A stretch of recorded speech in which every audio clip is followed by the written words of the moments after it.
सबसे बड़ी political news में आपको बताने जा रही हूं। लोकसभा चुनाव के लिए बीजेपी के उम्मीदवारों की नाम वाली पहली लिस्ट आने वाली। इस वक्त की बड़ी खबर, सूत्र ये दावा कर रहे हैं बीजेपी दोपहर बाद कभी भी 2024 लोकसभा चुनाव के लिए अपने उम्मीदवारों के नाम की पहली सूची जारी कर सकती है। खबर है बीजेपी प्रेस कॉन्फ्रेंस के जरिए लिस्ट को सार्वजनिक कर सकती है। पहली सूची में प्रधानमंत्री नरेंद्र मोदी, गृहमंत्री अमित शाह जैसे बड़े दिग्गजों के नाम हो सकते हैं। रक्षा मंत्री राजनाथ सिंह लखनऊ से ही दोबारा चुनाव मैदान में होंगे। स्मृति ईरानी को फिर से अमेठी से चुनाव मैदान में उतारने की पार्टी की तैयारी है। और ये जो ऐलान है करीब 100 सीटों पर उम्मीदवारों के नाम का, ये दोपहर बाद बाकायदा प्रेस कॉन्फ्रेंस कर बीजेपी की तरफ से किए जाने की तैयारी है। और जानकारी के लिए सीधे आपको लेकर चलते हैं। हमारे साथ हमारे सहयोगी नीरज पांडे इस वक्त मौजूद हैं। नीरज, ये तय माना जाए आज दोपहर बाद प्रेस कॉन्फ्रेंस कर पार्टी 100 उम्मीदवारों के नाम को लेकर बाकायदा ऐलान करने जा रही है? जी बिल्कुल, आज दोपहर बाद कभी भी भारतीय जनता पार्टी पहली सूची अपनी रिलीज कर सकती है। तैयारी पूरी है, कुछ समराइज किया जा रहा है, लिस्ट को तैयार किया जा रहा है। हमारी जो जानकारी है वो करीब 100 से 125 लोगों की जो पहली सूची है वो जारी कर दिया है। जैसे आपने रोमाना पहले ही बताया कि भारतीय जनता पार्टी की जो पहली सूची होगी उसमें प्रधानमंत्री नरेंद्र मोदी, गृहमंत्री अमित शाह, स्मृति ईरानी जैसे दिग्गज, राजनाथ सिंह जैसे दिग्गज नेताओं का नाम आ सकता है। तो ये बिल्कुल सही है। भारतीय जनता पार्टी की प्लानिंग है कि कुछ सीनियर लीडर्स इससे पहले नीरज पांडे, हमने अभी जो हाल में 5 राज्यों में विधानसभा चुनाव हुए थे उसमें खासतौर से राजस्थान, मध्य प्रदेश, छत्तीसगढ़ में एक रणनीति बीजेपी की तरफ से देखी थी कि जो कमजोर सीटें हैं जहां बीजेपी पिछले चुनाव में हारी थी, उन सीटों पर पार्टी की तरफ से पहले उम्मीदवारों का नाम का ऐलान किया गया था। तो क्या इस बार ये 100 उम्मीदवारों के नाम का ऐलान जो आज होने जा रहा है, इसमें दिग्गज के साथ साथ कुछ कमजोर सीटों पर भी उम्मीदवारों के नाम का ऐलान हो सकता है क्या? बिल्कुल रोमाना, बिल्कुल आपने बिल्कुल सही कहा जी कि भारतीय जनता पार्टी ने यह नया प्रयोग किया था पिछले 5 राज्यों के विधानसभा चुनाव में और उनमें उनकी सफलता में मिली। 3 हिंदी हार्टलैंड के जो स्टेट हैं, मध्य प्रदेश, छत्तीसगढ़, राजस्थान, उसमें सीधा उनको फायदा मिला था और बड़ी संख्या में सीटें, वो सीटें भी भारतीय जनता पार्टी ने जीती जो पिछले कुछ चुनावों में लगातार भारतीय जनता पार्टी हार रही थी। प्रधानमंत्री नरेंद्र मोदी धनबाद में संबोधन उनका शुरू हो गया है, सीधे दर्शकों को लेकर चलते हैं। बहुत बहुत बधाई देता हूं साथियों। आज यहां सिंदरी उर्वरक कारखाने का लोकार्पण किया गया है। मैंने संकल्प लिया था कि सिंदरी के इस खाद कारखाने को जरूर शुरू करवाऊंगा।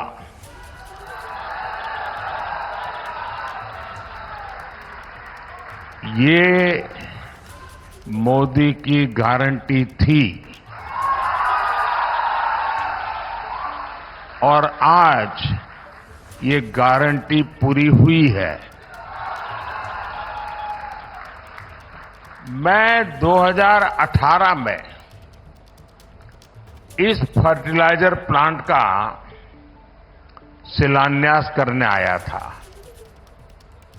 आज सिर्फ सिंदरी कारखाने की ही शुरुआत नहीं हुई है, बल्कि मेरे देश के, मेरे झारखंड के नौजवानों के लिए रोजगार के हजारों नए अवसरों की शुरुआत हुई है।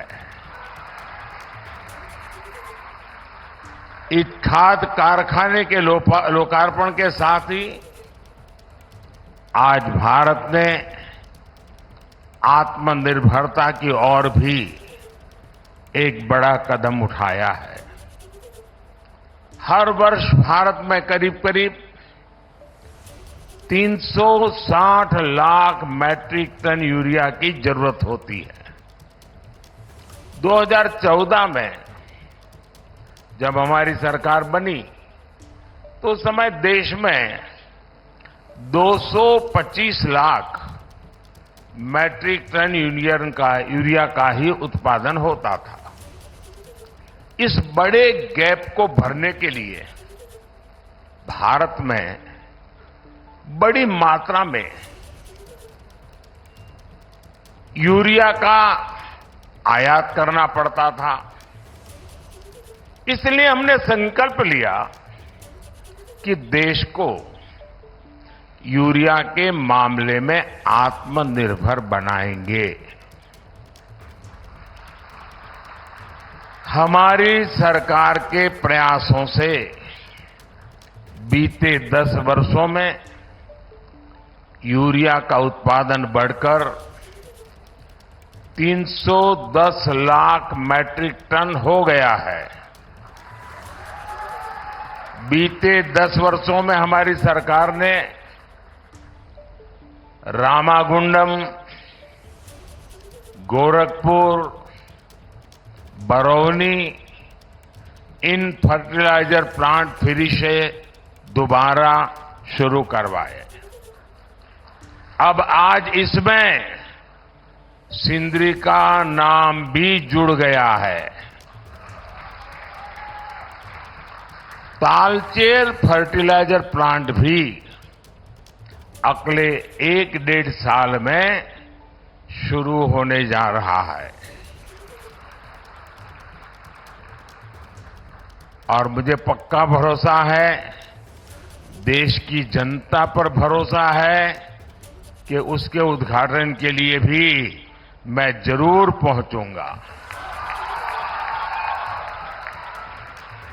इन 5 प्लांट से भारत 60 लाख मैट्रिक टन से भी ज्यादा यूरिया का उत्पादन कर पाएगा। यानी भारत तेजी से यूरिया के मामले में आत्मनिर्भर होने की तरफ बढ़ रहा है। इससे न सिर्फ विदेशी मुद्रा की बचत होगी, बल्कि वो पैसा किसानों के हित में खर्च होगा। साथियों, आज का दिन झारखंड में रेल क्रांति का एक नया अध्याय भी लिख रहा है। नई रेलवे लाइन की शुरुआत से लेकर मौजूदा रेलवे लाइन के दोहरीकरण और कई अन्य प्रोजेक्ट्स आज यहां शुरू हुए हैं। धनबाद चंद्रपुरा रेल लाइन का शिलान्यास होने के इन क्षेत्रों में भूमिगत आग से सुरक्षित एक नया रूट उपलब्ध होगा। इसके अलावा देवघर डिब्रूगढ़ ट्रेन के शुरू होने से बाबा बैद्यनाथ का मंदिर और माता कामाख्या की शक्तिपीठ एक साथ जुड़ जाएंगे। कुछ दिन पहले ही मैंने वाराणसी में वाराणसी कोलकाता रांची एक्सप्रेसवे की आधारशिला रखी है। ये एक्सप्रेसवे चतरा, हजारीबाग, रामगढ़ और बोकारो समेत पूरे झारखंड में आने जाने की स्पीड को कई गुना बढ़ाने वाला है। इसके अलावा हमारे किसान भाई बहनों को चाहे फसल की बात हो, हमारे खदानों में कोयले की बात हो, हमारे कारखानों में सीमेंट जैसे उत्पाद हो, ये पूर्वी भारत से देश के हर कोने में भेजने में बड़ी सहूलियत भी होने वाली है। इन प्रोजेक्ट से झारखंड की रीजनल कनेक्टिविटी और बेहतर होगी, यहां के आर्थिक विकास को गति मिलेगी। साथियों, बीते 10 वर्षों में हमने जनजातीय समाज, गरीबों, युवाओं और महिलाओं को अपनी सर्वोच्च प्राथमिकता बनाकर झारखंड के लिए काम किया है। साथियों, हमें 2047 से पहले अपने देश को विकसित बनाना है। आज भारत दुनिया की सबसे तेजी से आगे बढ़ती अर्थव्यवस्था वाले देशों में है। आपने देखा होगा, कल ही अर्थव्यवस्था के जो आंकड़े आए हैं वो बहुत ही उत्साह भरने वाले हैं।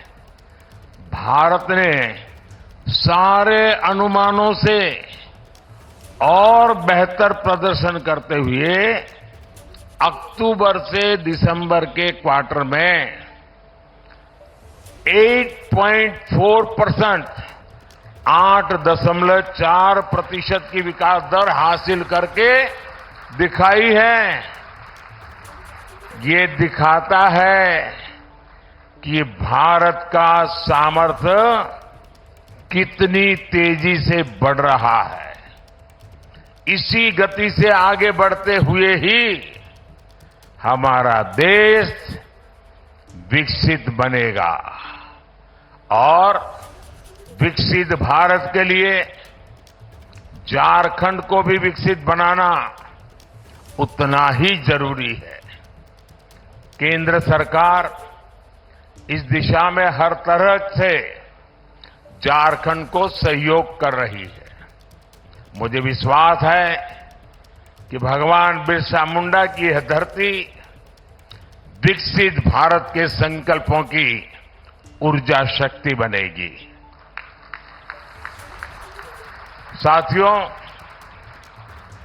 यहां मैं अपनी बात बहुत कम शब्दों में रख करके आपका धन्यवाद करके अब जाऊंगा। धन्यवाद।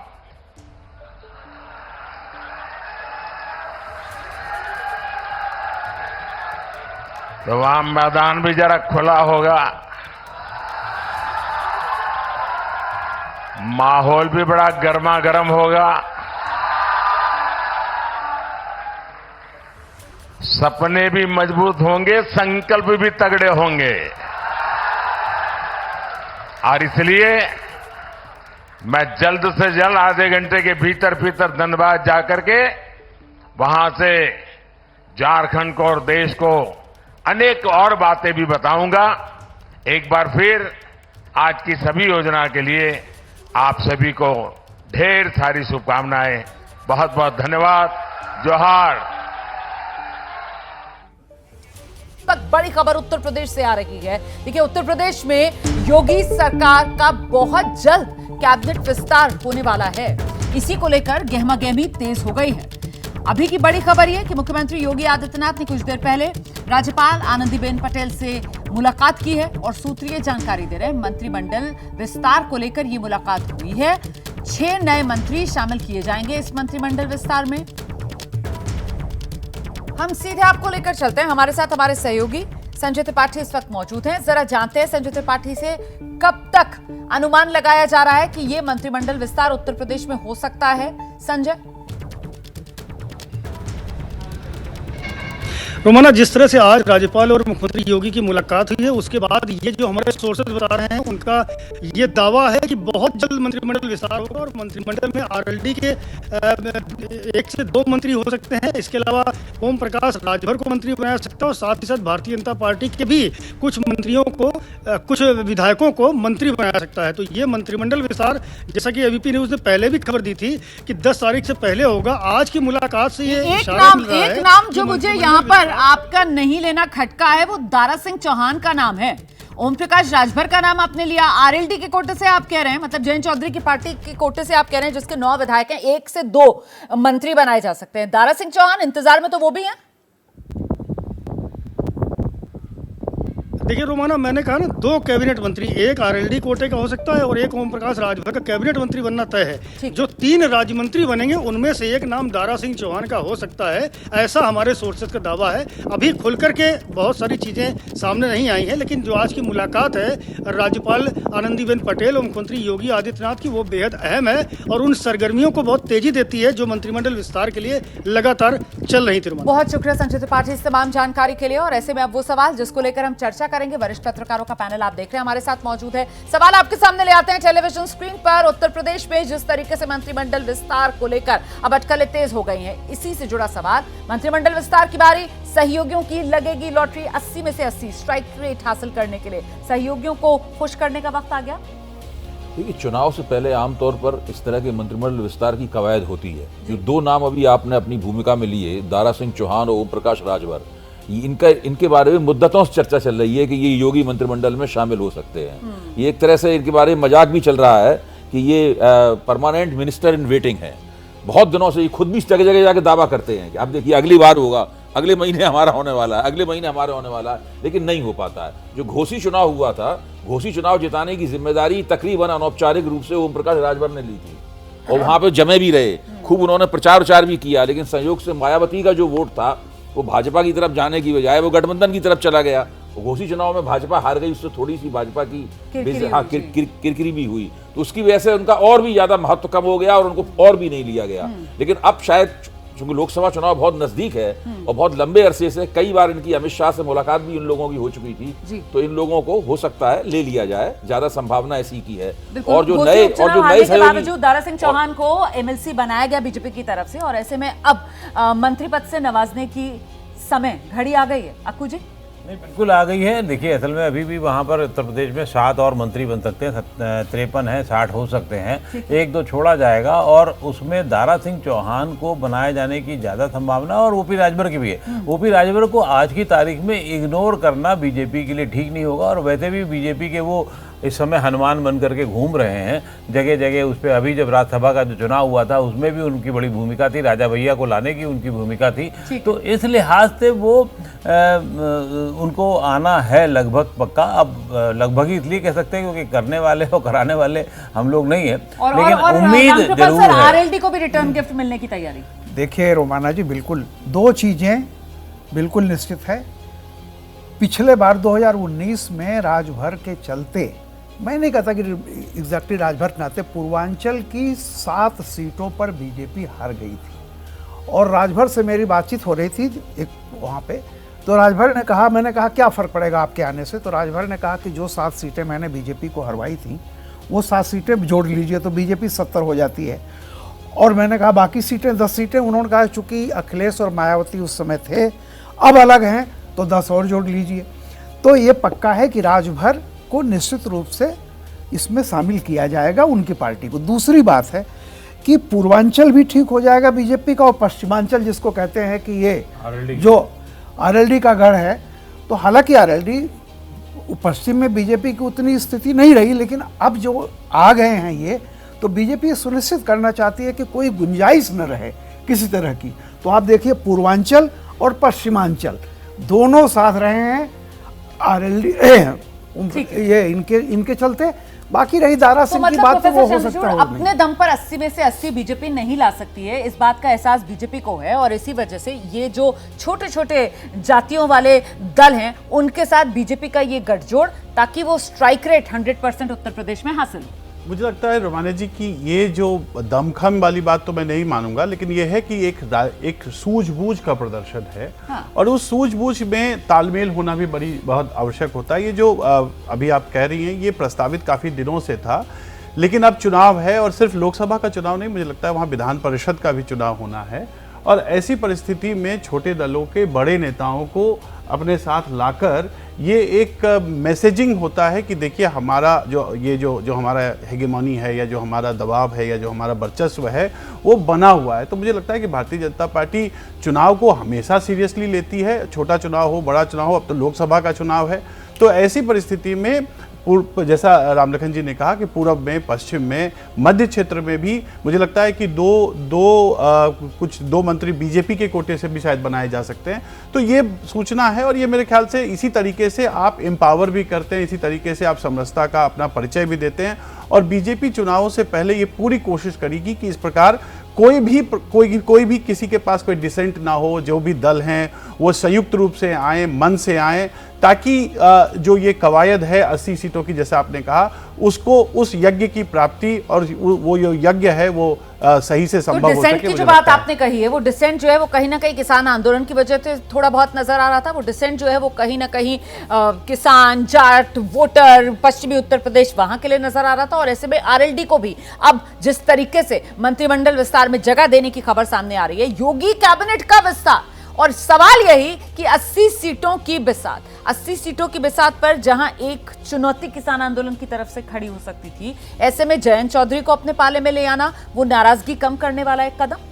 देखिए, ये जो किसान आंदोलन है, अगर पिछले किसान आंदोलन की बात मैं नहीं कर रहा हूँ, शायद आप भी उसकी बात नहीं कर रही हैं, ये जो किसान आंदोलन है इसमें पश्चिमी उत्तर प्रदेश के किसान शुरू से ही शामिल नहीं है। ठीक है। उनका जो नेतृत्व जिनके हाथ में है, भारतीय किसान यूनियन, टिकैत बंधु वगैरह, वो सब उसमें शामिल नहीं है। वो विचार करते रहते हैं, इस तरह के लेकिन वो बयान अपनी देते रहते हैं। सॉलिडारिटी इनके साथ दिखाते रहते हैं। वो प्रदर्शन करने के लिए नहीं आ रहे हैं, लेकिन सॉलिडारिटी से केवल काम नहीं चलता है दिखाने से। अगर वहां के किसान दिल्ली के गाजीपुर बॉर्डर की तरफ कूच करते हैं ना, तब कुछ बात बनती, लेकिन ये नहीं हुआ। तो एक तरह से देखा जाए, पश्चिमी उत्तर प्रदेश भारतीय जनता पार्टी ने अपने लिए काफी सुरक्षित बना लिया है।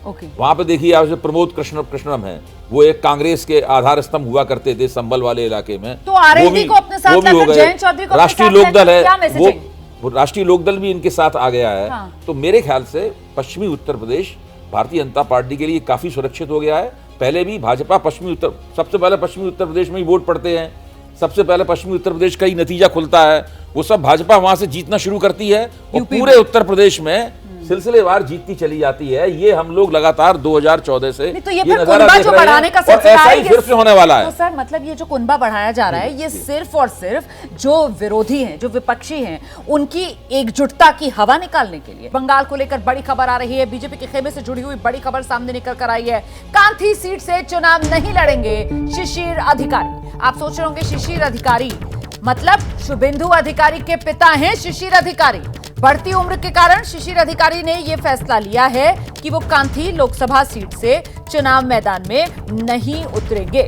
ये इस वक्त की बड़ी खबर है जो हम आपको बता रहे हैं। अभी तक शुभेंदु अधिकारी के पिता शिशिर अधिकारी तृणमूल कांग्रेस के टिकट पर इस सीट से सांसद रहे हैं। लगातार 3 बार शिशिर अधिकारी ये कांथी लोकसभा सीट इस पर जीतते आए हैं। इस बार बढ़ती उम्र के कारण यह फैसला लिया है कांथी से शिशिर अधिकारी कभी हारे नहीं है। हम सीधे आपको लेकर चलते हैं, हमारे साथ हमारी सहयोगी मनोज्ञ लोहेवाल इस वक्त मौजूद हैं। मनोज्ञ, शिशिर अधिकारी इस सीट पर दावा छोड़ रहे हैं या पूरा का पूरा अधिकारी परिवार, या फिर यह तय पाया गया है कि शिशिर अधिकारी चुनाव मैदान में नहीं उतरेंगे और परिवार का ही कोई शख्स बीजेपी के टिकट पर यहां मैदान में होगा? बिल्कुल सही कहा आपने रोमाना। दरअसल शिशिर अधिकारी के 4 पुत्र हैं और उनमें से एक है शुभेंदु अधिकारी जो कि दोनों शुभेंदु अधिकारी सांसद है और शिशिर अधिकारी सांसद है, लेकिन शुभेंदु अधिकारी विधायक है नंदीग्राम से, जिन्होंने ममता बनर्जी को हराकर नंदीग्राम की सीट से इतिहास रचा था। लेकिन अब क्योंकि शिशिर अधिकारी की, जिन्हें शिशिर बाबू के नाम से जाना जाता है और बंगाल में उनका सम्मान भी पूरी तरह है, खासतौर से मिदनापुर की काफी लोकसभा सीट पर, जहां पर उन्होंने लगातार 3 बार तो जीत हासिल की ही है, लेकिन उससे पहले भी पहला परिषद हो या फिर पहला वहां पर विधानसभा हो, हर तरह की जीत तृणमूल कांग्रेस के खेमे में जिताने और लाने का श्रेय इन्हीं को रहा है। हालांकि इस बार बढ़ती उम्र के कारण करीब 35-81 साल से अधिक की उनकी उम्र है, जिसकी वजह से वो इस बार नहीं लड़ना चाहते हैं चुनाव। शारीरिक कारणों से चुनाव नहीं लड़ेंगे, लेकिन ये सीट हर संभव तरीके से अधिकारी परिवार के पास ही रहने की संभावना है। बड़ी खबर बता देते हैं, बंगाल से ये मन हो गया। रुकिएगा, इस खबर पर भी आपसे अपडेट लेंगे। बंगाल की जो बशीरहाट सीट है उस पर प्रत्याशी के ऐलान को लेकर बीजेपी खेमे से बड़ी खबर आ रही है। बशीरहाट सीट पर बीजेपी नया चेहरा उतार सकती है।